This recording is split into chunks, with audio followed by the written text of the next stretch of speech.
Assalamualaikum warahmatullahi wabarakatuh. Selamat malam. Jumpa lagi dengan saya Aldi di channel Mereka Ada. Dimanapun kalian berada, saya doakan semoga kalian dalam kondisi sehat dan selalu diberikan kemudahan dalam menjalankan segala aktivitas.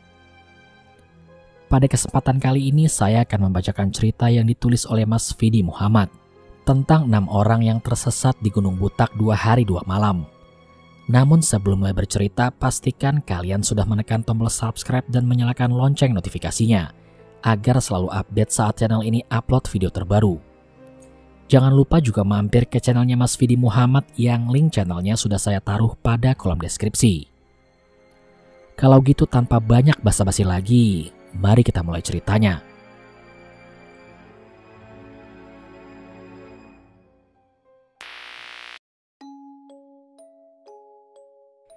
Kisah ini dialami oleh 6 orang yang sebut saja mereka adalah Nungki, Edo, Latif, Abidin, Faiza, dan Dita.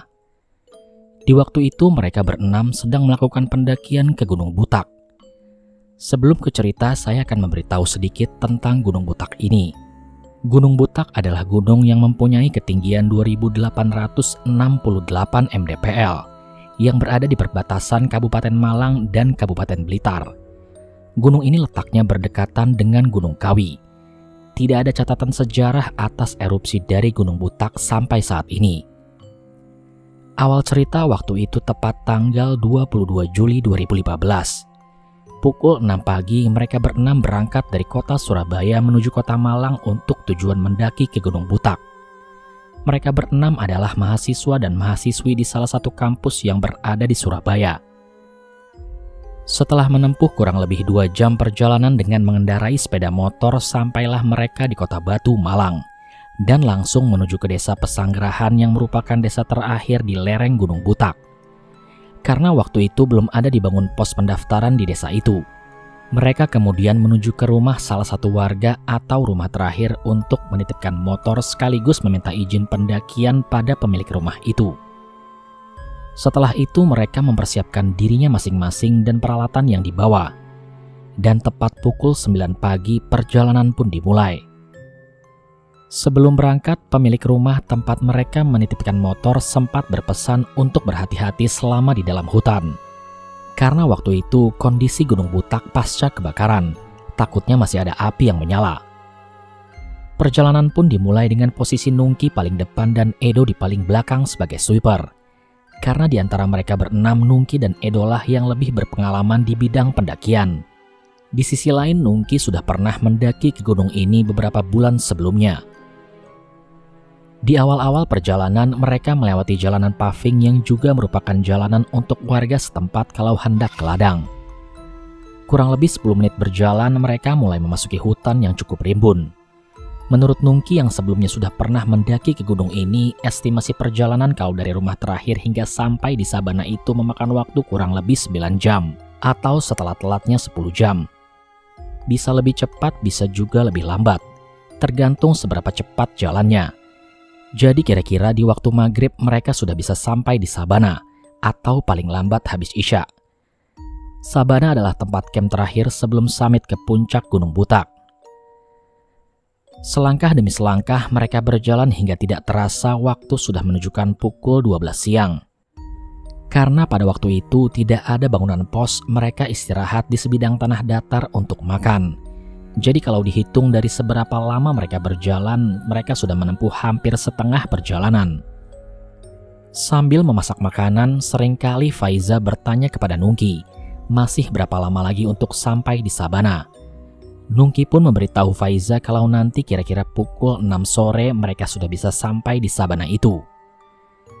Di antara mereka berenam bisa dibilang Faiza ini fisiknya paling lemah. Jadi setelah selesai makan di tempat itu, mereka melanjutkan perjalanan dengan sangat pelan untuk mengimbangi Faiza yang seringkali meminta break karena kelelahan. Setelah cukup lama berjalan, waktu sudah menunjukkan pukul 3 sore.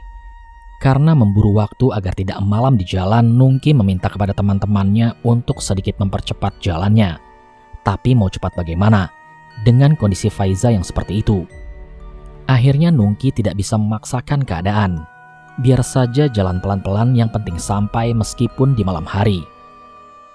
Kurang lebih pukul 4 sore, mereka masih di dalam hutan yang cukup lebat.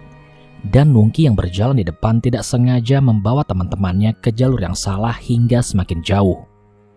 Awalnya Nungki tidak sadar kalau ternyata jalur yang dilewati itu salah. Karena dari tadi tidak ada jalur lain selain jalur yang ia tapaki. Ia baru sadar setelah ia menjumpai jalan yang buntu oleh tebing. Tebing tersebut cukup tinggi sekitar 100 meter di depannya. Melihat kalau itu adalah jalan yang buntu, ia meneriaki teman-temannya yang ada di belakang. Stop, kayaknya kita salah jalan ini. Mendengar Nungki berteriak seperti itu, Faiza semakin lemas. Lalu dari paling belakang, Edo membalas. Yang benar kamu, Ki. Kayaknya sih gitu, soalnya di depan tebing gak ada jalan lagi, jawab Nungki. Lah, terus kita kemana ini? Tanya Edo lagi. Dari jarak 50 meter di depan, Nungki berjalan kembali ke arah teman-temannya. Sesampainya ia di tempat teman-temannya, ia mencoba membuat teman-temannya agar tidak panik terlebih dahulu. Karena di sisi lain, Nungki masih ragu kalau di depan adalah jalan buntu. Kalian tenang dulu ya, jangan pada panik. Kita jalan ke depan dulu, siapa tahu di sana ada jalannya. Dengan lemas Faiza berkata, kita jalan balik aja Ki, kayaknya di depan jalannya makin rimbun itu. Karena masih belum yakin kalau jalan yang ia lalui salah, Nungki meminta pada mereka untuk menunggunya di sini. Udah, gini aja, kalian tunggu di sini dan jangan kemana-mana, biar aku sama Edo ngecek ke sana dulu, siapa tahu ada jalannya. Mereka berempat, Abidin, Latif, Faiza, dan Dita duduk lemas di sebidang tanah sedangkan Nungki dan Edo berjalan mendekati tebing di depan untuk mencari jalan yang benar. Ketika sedang berjalan berdua, Edo bertanya kepada Nungki. Ki, kalau emang jalannya salah kenapa nggak balik aja? Bentar Dok, aku nggak yakin kalau kita nyasar. Soalnya dari tadi aku ngerasa jalannya bener, nggak ngerasa menyimpang, jawab Nungki. Emang pas kamu kesini dulu jalannya gimana? Edo bertanya lagi. Perasaan gak ada persimpangan sama sekali, makanya aku gak yakin kalau kita kesasar, jawab Nungki. Sesampainya di dekat tebing, ternyata benar. Di situ memang jalannya buntu oleh tebing. Kemudian Nungki mengajak Edo untuk berjalan sedikit naik melipir ke atas. Siapa tahu dari atas ia bisa melihat jalur yang benar. Dan sesampainya di atas, barulah Nungki yakin kalau mereka ini tersesat. Karena dari atas Nungki tidak melihat ada jalur. Yang dilihat hanya hutan lebat dengan beberapa bukit yang menjulang. Karena hari semakin gelap, Nungki mengajak Edo untuk kembali turun ke tempat teman-temannya tadi. Sesampainya di tempat teman-temannya yang sedang menunggu itu, Nungki dan Edo kaget karena mereka tidak melihat keberadaan 4 temannya tadi. Ki, anak-anak di mana? Tanya Edo pada Nungki. Lah, nggak tahu. Perasaan mereka tadi di sini, jawab Nungki. Nungki dan Edo berteriak memanggil nama teman-temannya. Woi, Bidin, Latif, Faiza, Dita, kalian di mana? Tapi tidak ada jawaban dari mereka. Nungki dan Edo dibuat panik dengan keadaan ini. Apa mungkin mereka jalan turun, Ki? Ucap Edo pada Nungki. Masa sih? Kayaknya enggak deh. Masa mereka tega ninggalin kita? Jawab Nungki. Ya udah, kita cari dulu aja sekitar sini. Siapa tahu kita yang lupa. Lanjut Edo. Nungki dan Edo mengitari area tersebut sambil berteriak memanggil nama mereka. Tapi sudah sekitar 30 menit mencari, mereka tidak juga menemukan keberadaan teman-temannya. Kemudian Nungki memberi usul pada Edo. Gini aja Dok, mungkin mereka beneran jalan turun. Kita jalan turun aja pelan-pelan sambil cari mereka. Mengingat hari itu sudah semakin gelap, Edo menyetujui usulan Nungki. Kemudian mereka berdua berjalan kembali turun dengan sangat pelan. Di sisi lain, Abidin, Latif, Faiza, dan Dita yang tadi menunggu Nungki dan Edo kembali, mereka tertidur karena kelelahan. Ketika tidur itu, Faiza merasa ada yang membangunkan. Terasa ada yang memegang pundaknya sambil bilang, Nak, bangun, sudah malam. dicari teman-temanmu, ucap sosok itu. Karena merasa ada yang membangunkan, Faiza terbangun karena ia mengira yang membangunkan itu adalah Nungki dan Edo. Tapi setelah dilihat, ternyata bukan. Yang membangunkan itu adalah seorang nenek-nenek mengenakan tudung tani sambil menggendong bakul. Masih dalam keadaan ngantuk, Faiza lekas membangunkan ketiga temannya. Bangun, udah malam ini. Ketiga temannya pun bangun dan setelah mereka semua bangun, Faiza kaget karena nenek yang membangunkannya tadi tiba-tiba sudah tidak ada, entah kemana perginya. Dan yang lebih kaget lagi, ternyata waktu itu hari sudah gelap. Faiza tidak memikirkan tentang nenek yang membangunkannya tadi. Ia lekas melihat jam yang ternyata sudah menunjukkan pukul 6 sore. Kok udah malam? Nungki sama Edo kemana? Ucap Faiza dengan panik. Lah nggak tahu, emangnya mereka belum balik? Jawab Abidin. Aku juga nggak tahu, jawab Faiza. Mereka bertiga bingung karena melihat Nungki dan Edo belum juga kembali. Berkali-kali mereka berteriak memanggil nama Nungki dan Edo, tapi tidak ada jawaban dari mereka. Mereka berempat tidak tahu harus berbuat apa. Seringkali Dita mengajak untuk kembali berjalan turun. Tapi mengingat Nungki dan Edo belum kembali dari perginya, akhirnya mereka memutuskan untuk menunggunya dulu di tempat itu. Karena malam itu udaranya cukup dingin, mereka menggelar matras dan memakai jaketnya masing-masing, sambil menunggu kedatangan Nungki dan Edo kembali. Sambil menunggu mereka saling ngobrol. Ini kita beneran tersesat gak sih? Ucap Dita memulai obrolan. Gak tahu, aku juga belum pernah kesini, jawab Abidin. Setelah cukup lama menunggu dan mengobrol, Nungki dan Edo belum juga kembali hingga waktu sudah menunjukkan pukul 7 malam. Melihat Nungki dan Edo belum juga kembali, mereka semakin panik. Ini gimana? Nungki sama Edo gak balik-balik nih, ucap Faiza. Aduh, iya nih, mana dingin banget lagi di sini, sahut Dita. Apa jangan-jangan mereka ninggalin kita di sini? Lanjut Faiza. Gak mungkin lah, itu gak mungkin. Aku paham betul sama mereka, sahut Abidin pada mereka bertiga. Tidak lama setelah itu, sayup-sayup mereka mendengar suara dari bawah. Bidin, Latif, Faiza, Dita. Itu adalah suara Nungki dan Edo. Mendengar itu mereka lekas menyahutnya. Oi, Nungki, Edo, kami di sini. Dan suara itu membalas. Kalian di mana? Coba arahkan senter kalian ke atas dan jangan kemana-mana. Mereka berempat pun menyorotkan senter ke atas secara bersamaan. Di sisi lain, Nungki dan Edo yang waktu itu sedang berjalan turun melihat jauh di atas ada cahaya senter yang disorotkan oleh teman-temannya itu. Ki, itu mereka di sana, ucap Edo. Nungki dan Edo pun segera kembali ke atas menuju ke sumber cahaya senter itu. Setelah 20 menit berjalan, sampailah Nungki dan Edo di tempat teman-temannya itu. Dan tempat Abidin, Latif, Faiza, dan Dita itu ternyata masih di tempat yang sama. Melihat itu, Nungki dan Edo benar-benar tersentak karena tadi di tempat ini mereka tidak melihat keberadaan 4 temannya itu.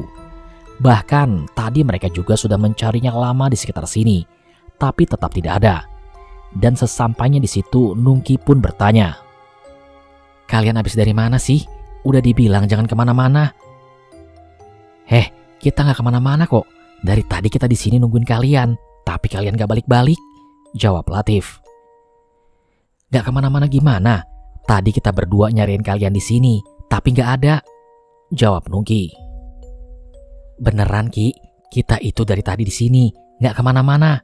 Kita khawatir sama kalian karena kalian nggak balik-balik dari atas, sahut Dita pada Nungki dan Edo. Mendengar pernyataan itu, Nungki pun heran, kok bisa terjadi hal seperti ini? Di situ Faiza hanya duduk lemas, tubuhnya menggigil kedinginan dan kondisinya sudah drop. Sesekali ia menangis menyesali perjalanan ini hingga beberapa kali Dita mencoba menenangkan Faiza. Melihat kondisi Faiza yang seperti itu, Nungki memutuskan untuk bermalam di tempat itu. Karena tempatnya tidak begitu luas, 3 tenda mereka dirikan secara berdekatan. Setelah tenda sudah berdiri, Faiza masuk ke dalam tenda ditemani oleh Dita. Sedangkan mereka yang cowok-cowok membagi tugas. Latif dan Abidin memasak makanan, sedangkan Nungki dan Edo pergi mencari kayu untuk digunakan sebagai api unggun. Sambil mencari kayu, Edo bilang ke Nungki, "Ki, ada yang aneh gak sih di sini? Perasaan tadi kita di sini udah nyari anak-anak sama lo kan? Tapi katanya mereka nggak kemana-mana."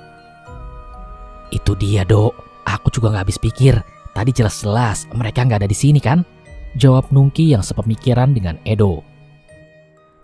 "Kok bisa gitu ya?" lanjut Edo yang kebingungan.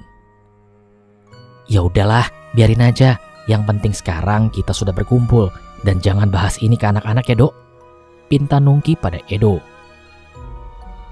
Di dalam tenda, Faiza masih dengan keadaan yang menggigil kedinginan sambil nangis-nangis ingin pulang.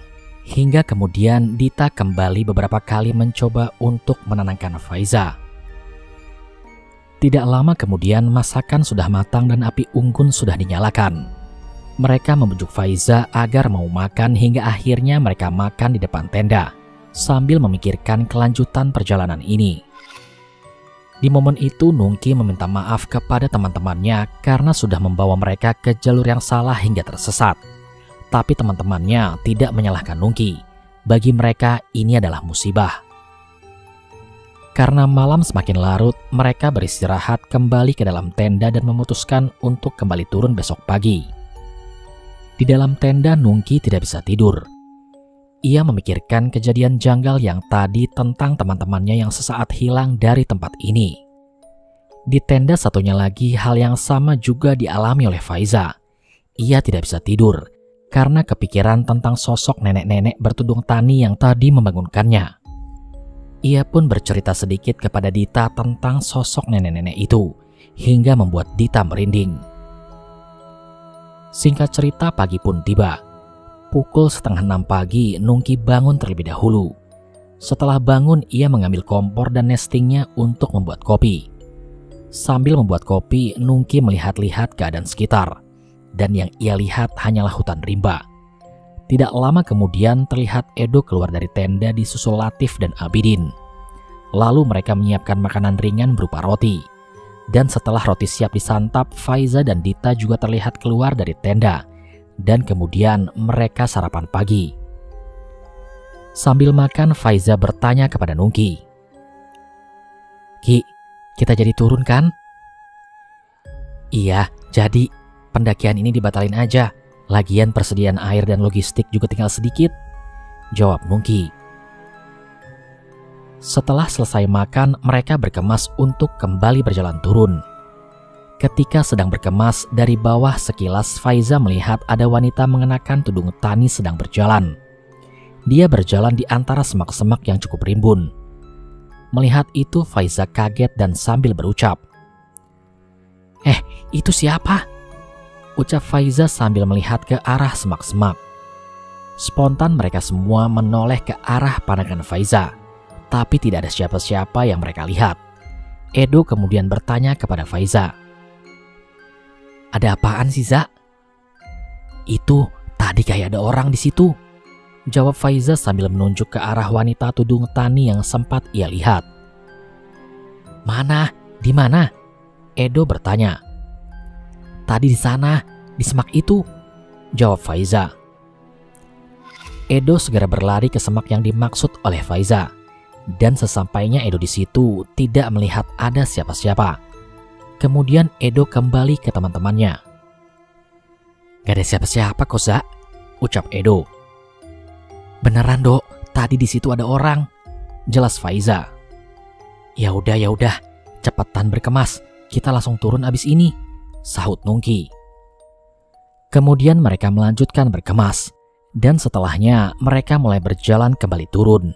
Sambil berjalan turun, Faiza celingukan melihat sekitar untuk mencari wanita tudung tani yang tadi sempat ia lihat. Dan seketika itu juga Faiza teringat dengan nenek yang membangunkannya kemarin. karena tudung tani yang dikenakan nenek itu sama persis dengan tudung tani yang dipakai wanita tadi.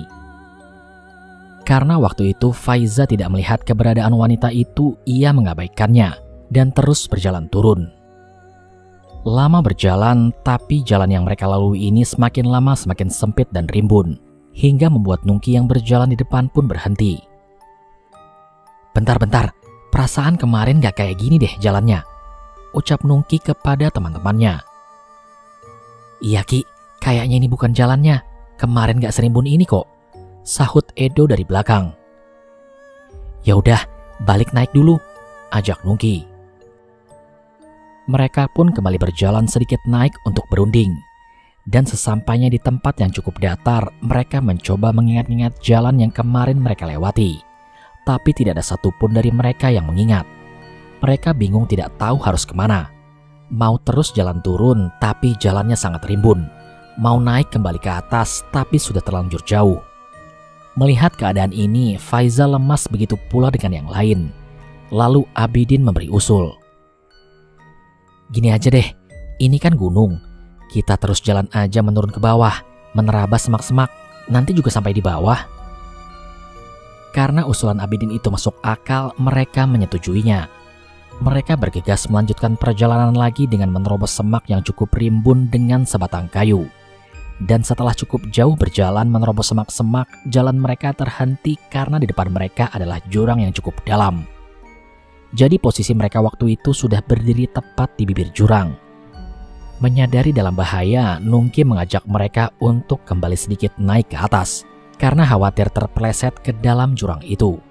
Dan sesampainya di tempat yang dirasa aman, mereka kembali berunding. "Gimana ini? Di depan itu jurang, kita nggak bisa terus jalan turun," ucap Latif. Mau nggak mau kita harus balik ke atas." "Hah? Balik? Udah sejauh ini kita balik lagi ke atas?" sahut Dita yang sudah sangat kelelahan. "Ya mau gimana lagi, Dit? Emangnya mau turun ke jurang itu?" jawab Edo. Mereka semua terduduk lemas dengan keadaan ini. Yang ada di dalam pikiran mereka hanyalah pulang, pulang, dan pulang. Mengingat waktu itu mereka sudah berjalan jauh. Hingga sampai di sini Nungki pun memberi usul. "Gini aja, melihat kondisi kita yang seperti ini, kalau balik ke atas nggak mungkin. Kita jalan aja menyusuri bibir jurang. Siapa tahu nanti di sana kita menemukan petunjuk." Karena memang tidak mungkin untuk kembali ke atas, akhirnya mereka setuju dengan usulan Nungki. Mereka pun lanjut berjalan menyusuri bibir jurang. Kala itu waktu sudah menunjukkan pukul 5 sore. Dan mereka masih di dalam hutan rimba tanpa ada petunjuk jalan. Rasanya hutan ini tidak ada ujungnya. Karena kelelahan, mereka memutuskan untuk istirahat. Ketika sedang istirahat, Faiza menangis ingin segera pulang. Karena waktu itu hari sudah akan gelap, Nungki mengajak mereka mencari tempat datar untuk digunakan bermalam. Dan dengan sangat terpaksa, mereka berdiri dari duduknya untuk mencari tempat. Setelah beberapa meter berjalan, akhirnya mereka menemukan tempat yang cukup datar yang hanya cukup untuk mendirikan 2 tenda. Sesampainya di tempat itu, mereka mendirikan 2 tenda dengan posisi berhadapan dan disambung dengan flysheet di tengah-tengahnya. Setelah itu, Nungki mengeluarkan logistik yang tersisa dan akan dimasak untuk makan malam. Namun melihat logistik yang tersisa, Nungki pun berpikir, "Ini kalau dimakan sekarang, besok mau makan apaan ya?" Di sisi lain persediaan air juga sudah sangat menipis. Akhirnya Nungki hanya memasak sebagian logistik yang tersisa dengan tujuan agar mereka besok masih bisa makan. Setelah masakan sudah matang, mereka makan dengan lahap karena sore itu mereka sudah sangat kelaparan. Setelah selesai makan, Nungki bilang kepada teman-temannya bahwasanya persediaan makanan dan air sudah semakin menipis. Jadi sebisa mungkin mereka harus menghemat untuk perjalanan selanjutnya. "Ki, kita harus ngapain lagi habis ini?" ucap Faiza dengan lemas. "Lebih baik kita bermalam dulu aja, hari udah mau gelap. Kalau kita lanjut jalan, yang ada kita malah semakin tersesat," jawab Nungki pada Faiza. Akhirnya malam itu dengan terpaksa mereka bermalam lagi di dalam hutan rimba. Karena malam itu Nungki dan Edo tidak kebagian tenda, mereka tidur di antara dua tenda yang berdiri dengan hanya beralaskan matras dan beratapkan flysheet. Latif, Abidin, Faiza, dan Dita sudah tidur nyenyak di dalam tenda. Karena suhu sangat dingin, Nungki mengajak Edo mencari kayu untuk digunakan sebagai api unggun untuk mengusir hawa dingin. Setelah api sudah menyala, mereka berdua duduk di dekat api tersebut sembari minum kopi dan membicarakan kelanjutan perjalanan esok hari. Jadi sebisa mungkin mereka harus sudah keluar dari hutan ini karena mengingat persediaan makanan sudah menipis. Waktu sudah menunjukkan pukul 9 malam. Nungki dan Edo kemudian beranjak tidur. Malam itu entah jam berapa, Faiza terbangun dan membangunkan Dita untuk mengantarnya buang air kecil. Dita kemudian membangunkan Nungki dan Edo yang waktu itu tidur di depan tenda karena menghalangi jalannya. "Ki, Dok, bangun, aku mau lewat." "Kamu mau kemana?" jawab Nungki yang terbangun. "Faiza mau kencing," jawab Dita. "Oh, ya udah, kencing di belakang tenda aja," jawab Nungki kemudian melanjutkan tidurnya. Faiza dan Dita pun segera keluar dan menuju ke belakang tenda. Melihat di sebelah kanan tenda mereka terdapat bekas api unggun, mereka akhirnya lewat jalan kiri.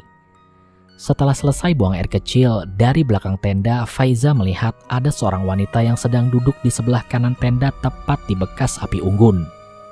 Melihat itu, Faiza langsung menggandeng tangan kiri Dita dan berjalan kembali masuk ke dalam tenda. Dan ketika mereka akan masuk ke dalam tenda, Faiza melihat lagi ke arah bekas api unggun itu. Dan ternyata wanita tadi yang terlihat duduk di tempat itu sudah tidak ada. Faiza tidak memberitahu hal ini kepada Dita. Sampai kembali di dalam tenda, mereka melanjutkan tidurnya hingga pagi. Singkat cerita, sekitar pukul 5 pagi mereka semua terbangun. Setelah bangun, mereka makan logistik yang masih tersisa hingga habis. Jadi setelah ini, sudah tidak ada lagi yang bisa mereka makan. Sambil menunggu hari terang, mereka berkemas untuk kembali berjalan mencari jalan keluar. Kurang lebih jam 6 pagi, mereka kembali berjalan menyusuri bibir tebing dengan hanya bekal 1 botol air yang tersisa. Mereka berjalan menyusuri bibir jurang hingga semakin jauh ke bawah. Lama berjalan dan 1 botol air yang tersisa kini sudah habis terminum. Jadi sekarang sudah tidak ada lagi persediaan makanan dan minuman apapun. Semakin jauh mereka berjalan turun, hutan yang mereka lalui ini semakin rimbun dan vegetasi semakin tertutup. Hingga tidak ada celah sinar matahari yang bisa masuk ke dalam hutan itu. Sampai di sini mereka sudah sangat kelelahan. Wajah mereka begitu pucat. Debu dan pasir pun sudah menyatu di badan mereka. Hingga akhirnya mereka semua terduduk lemas karena sudah kelelahan dan tak tahu harus bagaimana lagi. Mereka sudah pasrah dengan keadaan ini. Sesekali terdengar Faiza berucap lirih. "Aku ikhlas kalau aku harus mati di sini. Semoga aja jasadku bisa ditemukan." Mendengar ucapan Faiza, dalam hati Nungki berkata hal yang sama. Karena kelelahan, tidak terasa mereka semua tertidur kecuali Faiza yang tidak bisa tidur. Dia memperhatikan teman-temannya yang sedang tertidur sambil berkata dalam hati, "Apa kita akan mati di sini?" Jelas mata Faiza sudah dipenuhi dengan air mata. Otaknya pun sudah blank. Dan tidak lama kemudian, dari bawah ia melihat ada seorang wanita berkerudung sambil menggendong rumput di punggungnya. Wanita itu terlihat sedang memperhatikan Faiza sambil berjalan naik ke arahnya. Melihat itu, Faiza mulai berpikir, apa orang itu yang pernah aku lihat kemarin? Dan ketika sudah dekat, ternyata ia adalah ibu-ibu paruh baya yang sedang mencari rumput. "Nak, kalian ngapain tidur di sini?" ucap ibu paruh baya itu. "Ibu ini siapa?" tanya Faiza setengah sadar. "Ibu orang sini, kebetulan lagi cari rumput di bawah," jawab ibu itu. Mendengar jawaban itu, seakan Faiza tidak percaya. Ia merasa sangat senang karena ternyata ibu ini adalah warga sekitar. Faiza segera membangunkan teman-temannya. Bangun, bangun, kita selamat, kita selamat." Teman-temannya pun bangun dan setelah bangun, ibu itu berteriak memanggil suaminya dan datanglah sang suami dari ibu itu sambil membawa beberapa potong kayu. Setelah itu mereka diajak untuk berjalan mengikuti bapak dan ibu-ibu itu. Dan dengan tenaga yang tersisa, mereka berdiri dan berjalan mengikuti beliau. Baru beberapa menit berjalan, ternyata mereka sudah keluar dari hutan dan terlihat perkebunan warga. Mereka benar-benar tidak percaya kalau ternyata mereka sudah dekat dengan pemukiman warga. Padahal sebelumnya mereka tidak melihat ada tanda-tanda kehidupan di sini. Mereka terus berjalan mengikuti bapak dan ibu itu hingga sampai di rumah beliau. Kemudian ibu itu memberi mereka makanan dan memberi tumpangan untuk istirahat di rumahnya. Setelah makan, mereka membersihkan badan kemudian tidur di rumah beliau untuk mengembalikan tenaga yang sempat terkuras habis selama tersesat di dalam hutan. Dan begitu bangun, ternyata hari sudah gelap. Setelah bangun, kondisi mereka sudah agak fit dan mereka menceritakan tentang tersesat selama 2 hari 2 malam itu kepada bapak pemilik rumah. Beruntungnya waktu itu, istri beliau dengan sengaja masuk ke dalam hutan dan bertemu mereka. Padahal sebelumnya beliau tidak pernah masuk ke dalam hutan tersebut. Tapi entah kenapa waktu itu tiba-tiba beliau ingin masuk ke dalam hutan itu. Dan andaikan tidak bertemu dengan ibu itu, entah bagaimana nasib mereka berenam. Malam itu mereka diminta untuk menginap dulu di rumah tersebut. Dan keesokan harinya Nungki, Edo, dan Abidin pergi ke rumah terakhir tempat mereka menitipkan motor untuk mengambil motornya. Sedangkan Latif, Faiza, dan Dita menunggu di rumah itu. Setelah itu mereka menjemput Latif, Faiza, dan Dita, kemudian pamit kepada pemilik rumah untuk kembali pulang ke Surabaya. Mereka mengucapkan beribu-ribu terima kasih kepada bapak dan ibu itu yang sudah menolongnya, dan pertolongan itu tidak bisa mereka lupakan hingga saat ini. Beberapa hari setelah kejadian itu, di kampus mereka membicarakan kejadian itu, mulai dari Nungki dan Edo yang kehilangan 4 temannya, hingga Faiza yang dibangunkan sosok nenek gaib. Kejadian ini menjadi pengalaman yang sangat pahit bagi mereka semua, dan mereka jadikan sebagai pembelajaran penting.